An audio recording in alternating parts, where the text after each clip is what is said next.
Assalamualaikum warahmatullahi wabarakatuh. Apa kabar anak-anak semua? Oke, kita ketemu lagi bersama Ibu di pelajaran IPA kelas 9 semester 2 ya.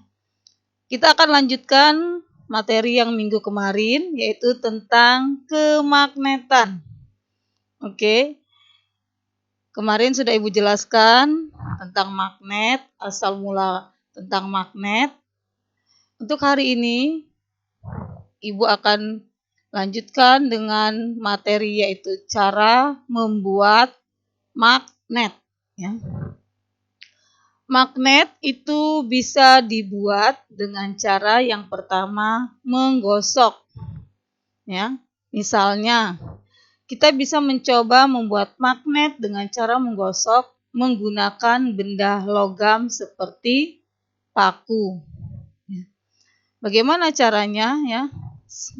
Yaitu kita menyiapkan magnet batang, paku, dan penjepit kertas dari logam.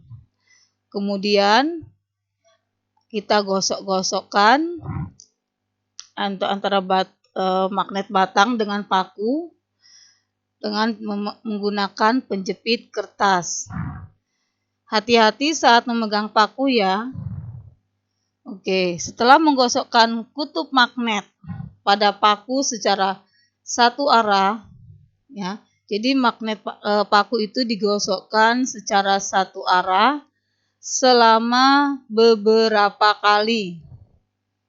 Kemudian didekatkan paku pada penjepit kertas, sehingga nantinya penjepit kertas akan terangkat karena ada daya magnet pada paku tersebut. Ya, itulah cara membuat magnet dengan cara menggosok. Ya, artinya menggosok sebuah paku dengan menggunakan magnet batang. Ya. Kemudian cara yang kedua yaitu dengan cara induksi. Kita bisa membuat magnet dengan cara menginduksi magnet dengan benda logam. Artinya yaitu kita mendekatkan benda logam atau menempelkannya pada magnet, sehingga benda itu juga memiliki sifat kemagnetan. Kita bisa mencoba membuat magnet dengan cara induksi di rumah menggunakan paku, magnet batang, penjepit kertas dari logam, dan penggaris. Bagaimana caranya? Yaitu menggunakan penggaris. Penggaris digunakan untuk mengukur jarak. Mengukur jarak antara kutub magnet dengan paku. Ya. Kemudian kita beri jarak antara magnet dan paku sambil mendekatkan paku ke penjepit kertas, sehingga nantinya penjepit kertas akan tertarik oleh daya magnet dari paku yang didekatkan pada kutub magnet. Ya. Itu yaitu dengan cara yang kedua, dengan cara induksi. Itu mendekatkan benda logam dengan menempelkannya pada magnet, sehingga benda itu juga memiliki sifat kemagnetan.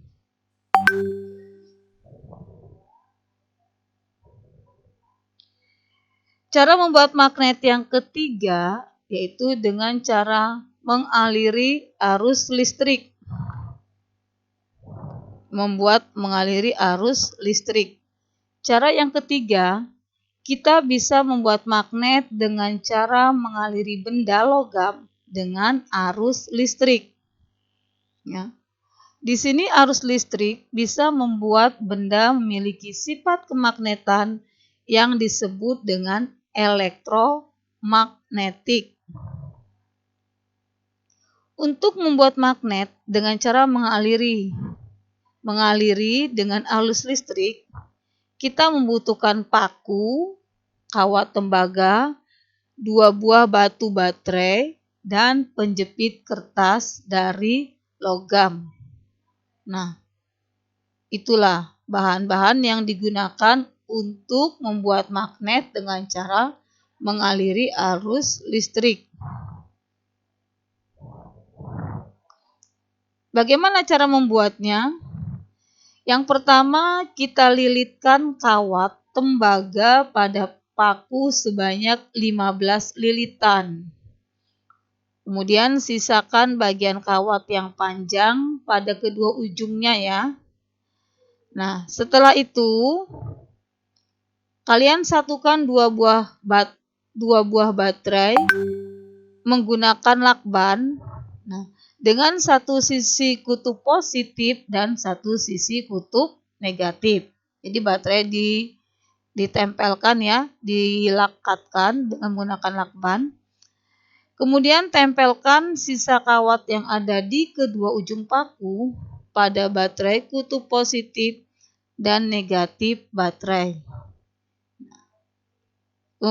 Kemudian setelah itu dekatkan paku pada penjepit kertas dari logam, sehingga paku yang sudah dialiri arus listrik itu akan menarik penjepit kertas. Nah, begitulah enak ya. Bisa dipahami ya cara membuat magnet dengan menggunakan arus listrik. Itu ada 3. Yang pertama tadi kita lihat lagi dengan cara menggosok ya. Menggosokkan benda logam misalnya seperti paku dengan menggunakan magnet batang. Kemudian yang kedua dengan cara induksi. Induksi benda logam juga sama. Yang ketiga dengan cara mengaliri arus listrik. Arus listrik dengan menggunakan batu baterai. Oke, bisa dipahami ya, itu cara membuat magnet.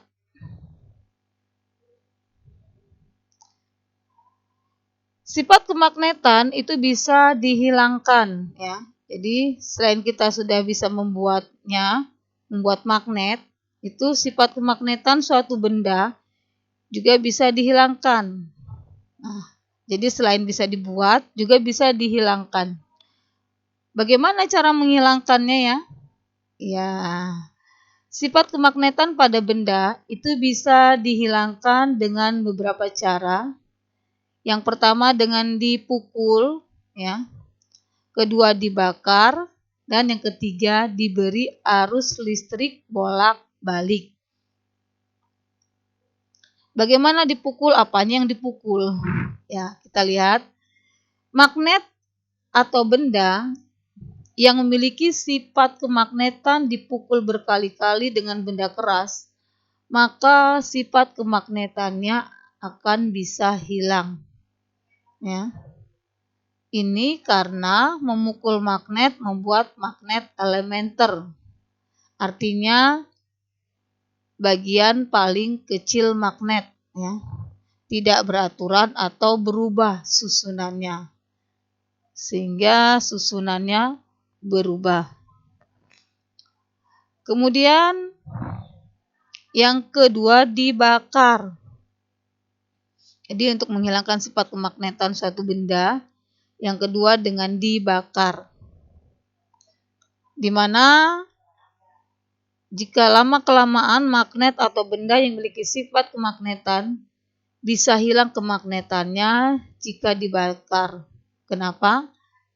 Karena suhu panas membuat magnet elementer tidak beraturan. Kemudian yang ketiga, dialiri arus listrik bolak-balik. Arus listrik bolak-balik atau arus listrik AC juga bisa membuat magnet kehilangan sifat kemagnetannya. Ini karena arus listrik bolak-balik yang berubah-ubah juga membuat magnet elementer berubah letak dan arahnya. Ya. Karena bolak-balik itu arus listrik yang berubah-ubah sehingga sifat kemagnetan itu juga bisa hilang jika diberi arus listrik bolak-balik. Jadi ada 3 cara untuk menghilangkan sifat kemagnetan. Yang pertama tadi dipukul, dibakar, dan yang ketiga dialiri arus listrik bolak-balik. Ya. Oke. Ada ya, kita lanjut lagi. Tadi sudah 2 materi. Yang pertama cara membuat magnet. Yang kedua cara menghilangkan sifat kemagnetan. Kita masuk ke berikutnya. Oke, ada gaya Lorentz. Apa sih itu gaya Lorentz? Ya. Gaya Lorentz itu ditimbulkan karena adanya muatan listrik yang bergerak. Karena adanya arus listrik dalam suatu medan magnet. Ya. Jadi adanya arus listrik dalam satu medan magnet itu disebut gaya Lorentz. Ya. Arah dari gaya Lorentz selalu tegak lurus dengan arah kuat arus listrik. Ya, kalian lihat di situ. Gaya Lorentz itu dilambangkan dengan F, huruf F, ya, kaidah tangan kanan. Nah, perhatikan, coba tangan kanannya dilihat di gambar semua, diperhatikan, ya, buat seperti itu ya, kalian praktekkan, ya, luruskan arus listrik yang jempol itu, nak, ya, gaya Lorentz, lihat arus listriknya yang lurus ke atas, induksi magnetik yang ada itu yang disebut B. B itu adalah induksi magnetik, ya. Sehingga dia akan menimbulkan gaya Lorentz. Gaya Lorentz yang mana? Yang F. Nah, ya. Jadi di situ kelihatan gaya Lorentz selalu tegak lurus dengan arah kuat arus listrik.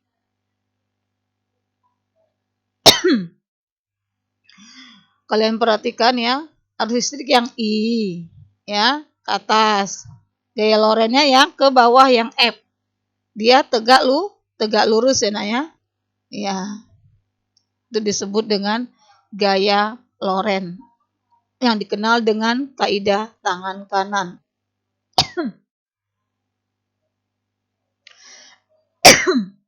Kemudian pengertian induksi elektromagnetik. Induksi elektromagnetik merupakan peristiwa timbulnya arus listrik akibat adanya perubahan flux magnetik. Itu yang disebut dengan induksi elektromagnetik. Peristiwa timbulnya arus listrik akibat adanya perubahan flux magnetik. Di mana faktor umum yang mempengaruhi induksi elektromagnetik itu ada 3. Yang pertama, kecepatan perubahan medan magnet. Yang kedua, banyak lilitan. Dan yang ketiga, kekuatan magnet. Tuh, faktor yang mempengaruhi induksi elektromagnetik.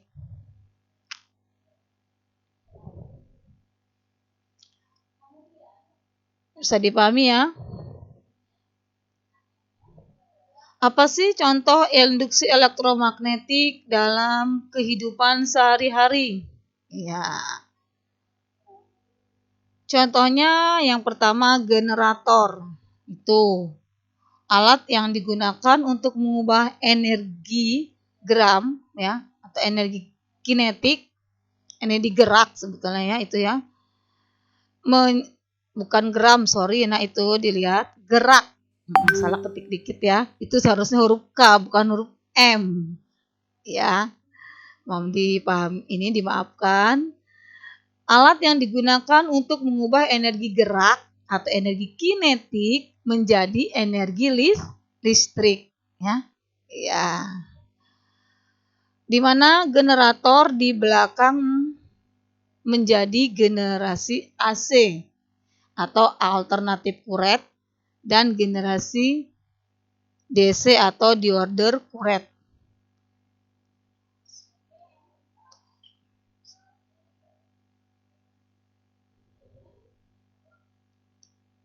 Generator AC dapat menghasilkan arus listrik bolak-balik dengan cara menggunakan cincin ganda. Sedangkan generator DC dapat menghasilkan arus listrik searah dengan menggunakan komutator cincin belah. Ya. Yang kedua, dinamo AC/DC. Itu contoh generator yang relatif kecil seperti yang digunakan pada sepeda. Itu contoh generator dinamo AC/DC, ya, yaitu generator yang kecil yang digunakan pada sepeda. Kemudian induksi elektromagnetik yang ketiga itu adalah transformator.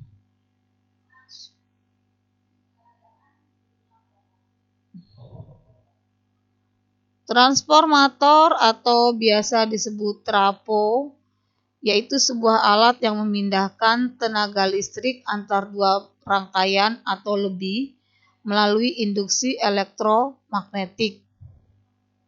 Contohnya seperti menurunkan tegangan AC dari 220 ke volt ya ke 120 volt. Ataupun menaikkan tegangan.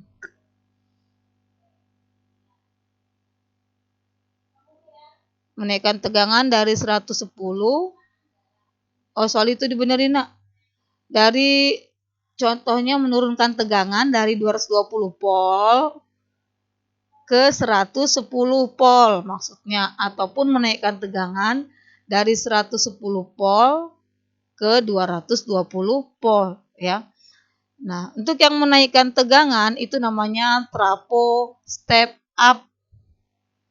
Step up, sedangkan yang untuk menurunkan tegangan listrik itu namanya transformator step down. Ya.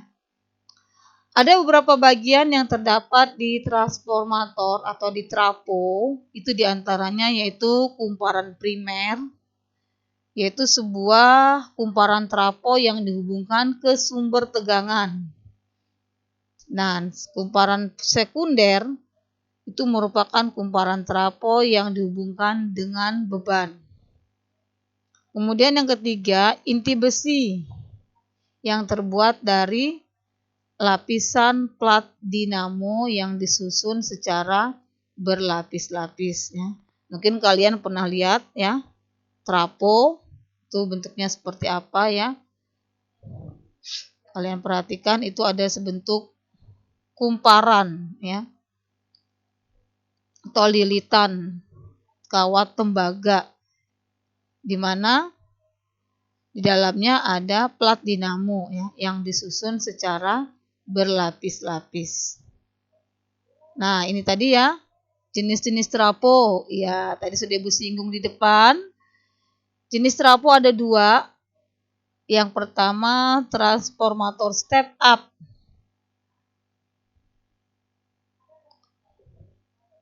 Yaitu transformator step up fungsinya membuat atau menaikkan level dari tegangan listrik yang bertipe AC alternatif kuret, di mana dengan jenis trafo ini untuk menaikkan tegangan dari arus yang rendah menjadi tinggi. Ya. Sehingga komponen tegangan sekunder itu dijadikan output yang lebih tinggi dengan memperbanyak lilitan di kumparannya. Jadi aliran primernya lebih sedikit. Biasanya jenis trafo ini dipakai sebagai penghubung generator ke grid dalam tegangan listrik. ya, untuk menaikkan tegangan listrik, step up. Kemudian yang kedua, transformator step down. Transformator step down itu fungsinya yaitu untuk menurunkan level dari tegangan listrik yang bertipe AC. Dengan trafo ini, kamu bisa menurunkan tegangan listrik dari arus listrik yang tinggi menjadi rendah, di mana komponen tegangan primer itu mempunyai lebih banyak lilitan di kumparannya. Jadi aliran sekunder itu lebih sedikit. Biasanya, di manakah digunakan transformator step down? Ya. Trafo ini biasa dipakai PLN sebagai penyesuai daya listrik agar bisa dikonsumsi oleh peralatan elektronik di setiap rumah, ya. Tuh, jadi menggunakan transformator step down sehingga bisa dipakai oleh PLN sehingga bisa menyesuaikan daya listrik hingga bisa dipakai, ya, bukan dikonsumsi, ya. Ya, dipakai atau dikonsumsi oleh peralatan elektronik yang ada di setiap rumah, ya. Oleh televisi, ya. Bagaimana kalau terlalu besar tegangan listriknya? Mungkin langsung jebol semua bisa alat-alat elektronik yang ada di rumah kita. Maka ada transformator step down, ya. Karena arus listrik yang dari tegangan arus listrik yang ada dari PLN itu sangat tinggi. Maka digunakan transformator step down yang untuk menyesuaikan daya listrik sehingga bisa kita pakai di rumah kita. Oke, nah ini ada rumusnya, ya. Untuk trafo ada rumus, nak, ya. Jadi ada satu rumus di bab kemagnetan ini, yaitu tentang trafo. Rumus pada trafo itu NP per NS sama dengan PV per VS sama dengan IS per IP, ya. N itu adalah banyaknya lilitan. P itu adalah apa? Tegangan, ya. I adalah kuat arus listrik. Sedangkan yang membedakan V dan S itu adalah primer dan sekundernya. Ya. Tuh. Jadi NP itu artinya banyaknya lilitan pada kumparan primer. Primer. Sedangkan NS banyaknya lilitan pada kumparan sekunder. Sama dengan tegangan pada kumparan primer dengan satuan volt dibagi dengan tegangan pada lilitan sekunder. Nah, tegangan pada kumparan sekunder. Sedangkan IS itu adalah besaran arus listrik. Besarnya arus listrik pada lilitan sekunder, sedangkan IP besarnya arus listrik pada lilitan primer, ya. Untuk arus listrik itu menggunakan satuan ampere, ya. Oke. Itu rumus untuk trafo, bisa dipahami, ya. Tuh tadi. Oke, kita lanjutkan yang terakhir, prinsip kemagnetan dalam teknologi. Apa sih, ya? Yang pertama digunakan dalam teknologi MRI, ya. Atau magnetic resonance imaging. Nanti kalian cari, ya, apa itu sebetulnya teknologi MRI. Itu biasanya digunakan di dunia kedokteran. MRI itu ini digunakan di dunia kedokteran untuk mendeteksi suatu penyakit yang ada di dalam tubuh manusia. Itu menggunakan kemagnetan, teori kemagnetan. Kemudian kereta maglev ya, itu juga menggunakan teori kemagnetan. Kemudian pembangkit listrik tenaga nuklir, itu juga menggunakan teori kemagnetan dalam bidang teknologi. Oke anak-anak, ini ya materi kita hari ini. Bisa dipahami? Ya. Untuk bab kemagnetan, Ibu kira cukup sampai di sini. Mudah-mudahan kalian bisa memahami semua. Kalau tidak bisa, boleh kalian tanya melalui WA grup kelas kita. Oke? Ya, Ibu akhiri. Wassalamualaikum warahmatullahi wabarakatuh. Oh ya, maaf. Ini ada tugasnya. Oke, maaf ya. Ada tugas buat kalian, ada 5 di sini. Yang pertama, apa yang disebut dengan magnet. Yang kedua, sebutkan sifat-sifat magnet. Yang ketiga, sebutkan beberapa hewan yang memanfaatkan prinsip medan magnet bumi untuk navigasi, menghindari predator, dan mencari mangsa. Kemudian, yang keempat, apa saja benda di sekitar kita yang menerapkan elektromagnet. Yang kelima, apakah perbedaan generator dengan dinamo? Ya, itulah soal. Tolong dikerjakan. Nanti Ibu tunggu jawaban kalian di WA. Oke, melalui grup kelas kita. Oke, Ibu Hairi. Sekali lagi, wassalamualaikum warahmatullahi wabarakatuh.